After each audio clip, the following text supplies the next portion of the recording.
File. இது first வந்து நம்ம விண்டோவில் என்ன இருக்குதுன்னு பார்த்துக்குவோம். New open window. ஓப்பன் நீங்கள் வந்து ஒரு ஃபோட்டோ ஓப்பன் பண்ணுறதுக்கு open Ctrl+O. Browse, open as, open recently என்னென்ன நீங்கள் ஃபைல் ஓப்பன் பண்ணியிருந்தீங்களோ அதை பற்றின டீட்டெயில், க்ளோஸு, இம்பார்ட்டன்ட், இந்த மாதிரி ஃபைல் இதுக்குள்ளே இருக்கும். எடிட் செக்ஷனில் வந்து நீங்கள் வந்து ஒரு ஃபைல் நீங்கள் மூவ் பண்ணி ஒரு எடிட்டிங் பண்ணிகிட்ருக்கீங்க அப்படின்னா ஸ்டெப் ஃபார்வேர்ட், ஸ்டெப் பேக், இந்த மாதிரி நீங்கள் கட்டு, பேஸ்ட்டு, காப்பி, மெர்ஜ்டு, பேஸ்ட், இந்த மாதிரியான சில விஷயங்கள் எடிட்டுக்குள்ளே இருக்கும். இமேஜ் செக்ஷனில் போனீங்கன்னா இமேஜில் வந்து கரெக்ஷன் பண்ணக்கூடிய அட்ஜஸ்ட்மெண்ட்டு, பிரைட்னஸ்ஸு, கலரு, இதை வந்து நான் உங்களுக்கு போக போக நிறைய விஷயங்கள் இதில் இருக்குது. அதையும் நான் உங்களுக்கு சொல்லித்தரேன். அடுத்து பார்த்திங்கன்னா லேயர் ஸ்டைல்.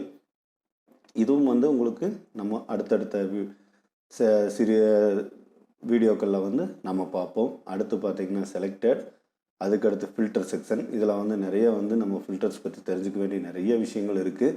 இதையும் அடுத்த வீடியோக்களில் நம்ம போக போக தெரிஞ்சுக்குவோம். வியூ, அடுத்து விண்டோங்கிறது இங்கே காட்டிகிட்டு இருக்கக்கூடிய இந்த விண்டோ செக்ஷன் தான். இங்கே நம்ம இதில் வந்து காமிச்சிருக்காங்க. உங்களுக்கு வேணும்னா இந்த விண்டோ செக்ஷன் நீங்கள் வச்சுக்கலாம். நீங்கள் ஆரம்ப கட்டத்தில் வந்து இந்த விண்டோ செக்ஷனில் நீங்கள் பயன்படுத்திக்கலாம். அப்புறம் போக போக இந்த விண்டோக்கெலாம் நீங்கள் க்ளோஸ் பண்ணிவிட்டு ஷார்ட்கட்லேயே நீங்கள் யூஸ் பண்ணலாம். அடுத்து ஹெல்ப் செக்ஷன், இது நார்மலாக இருக்கிறதா. அடுத்து பார்த்திங்கன்னா நம்ம முக்கியமாக தெரிஞ்சுக்கக்கூடிய ஒரு டூல் என்னென்னா இதுதான் மூவ் டூல். இங்கே டிக்காக இருக்கக்கூடிய இந்த மூவ் டூல். அடுத்து இருக்கக்கூடியது ரெக்டாங்குலர் மார்க்யூ டூல். இதோட ஷார்ட்கட் பார்த்திங்கன்னா எம்.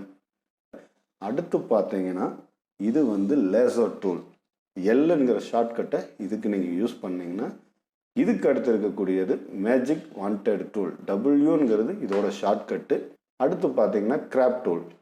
Ctrl+C வந்து கிராப் டூல் ஒரு ஃபோன். அடுத்து ஸ்லைசிங் டூல்னு சொல்லுவாங்க.